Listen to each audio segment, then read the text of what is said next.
When I was 3 years old, my parents got killed by my so-called godfather.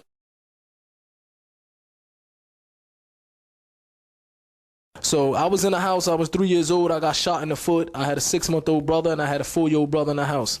Alhamdulillah, nothing happened to us. We was after the death of my parents, I moved to Irvington, New Jersey with my grandparents.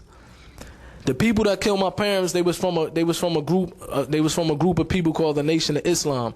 So at this time, when I moved to my grandmother, they was Christians. So I kind of, of course, my mother and father, being that when they passed away, I was young. I had no influence and no teachings of Islam. So I was raised with my grandparents they was Christians. They was Christians. So eventually they started preaching Christianity and trying to force it upon us. So growing up in Irvington, New Jersey, in a household with it was a bunch of us in one household, me, a couple cousins, and things like that. When we started getting up to age, we started hanging on the street like everybody else in the city. You know what I mean? When you get bored, you start hanging in the streets and things like that. But at a young age, I was trying to figure a way to get out of the hood. I was seeing people that, growing up with, that they was turning into drug selling, stolen cars back in the day. This was happening around my way. But I always wanted to get away from this lifestyle and get out of there. So one of the things I started doing, I started writing. And one of the persons that inspired me, we had a family friend by the name of Queen Latifah. So when she used to come over the house, I used to see her come over the house, man. And then a couple months later, or a year later, I heard on the radio. So when I heard on the radio, I said, man, she was just in my living room. She made it. I think I could make it. Let me just start getting serious with writing and things like that. So I started getting serious, even to the point like I started performing at the local areas, the local house parties in my neighborhood, and just rapping on the block and things like that, man. Rapping for $1 here, brothers giving me $1 here, $2 here to say raps for them. But when I started getting serious, I had a childhood friend by the name of Gaddafi. This is the half brother of Tupac. And from a childhood friend, when we grew up, we lost contact with each other. So a couple years later, when I became a teenager, I ran into his mother out here in Newark, and I asked about Gaddafi. I said, "Where's Gaddafi?" She told me that Gaddafi's living in Atlanta now, and he also does rap music. And I told her, I said, that's cool because I'm trying to do rap music. She said, as a matter of fact, Gaddafi got a brother named Tupac.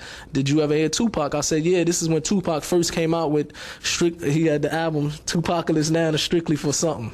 Strictly for my, I can't say it, but so he came out with this. He came out strictly for my niggas. It's not a curse word, some people is really that.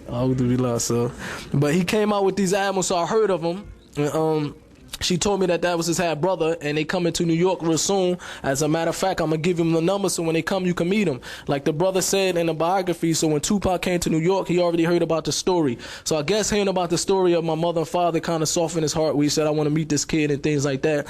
So eventually, after that, Tupac got shot in New York, and then he got arrested. So when he got arrested in New York, I was still down in Atlanta. And we was still doing music with the rest of the group, and with me, Gaddafi, it was another member named Idi Amin, who's a cousin of Tupac. Alhamdulillah, Idi Amin he took Shahada now, alhamdulillah, and Castro, who was Tupac's cousin. So we was doing music down there, waiting till Tupac come home. When Pac got released from jail, he signed a record deal with Death Row Records. I'm sure people heard of Death Row Records. So he said, when I come home, we're going to move to Los Angeles. And we signed a deal with Death Row Records. At this time, Death Row Records was one of the most powerful record labels within rap music in the world at that time. You know what I mean? It was selling the most records out of anything, so it was a big move for him, for the dunya.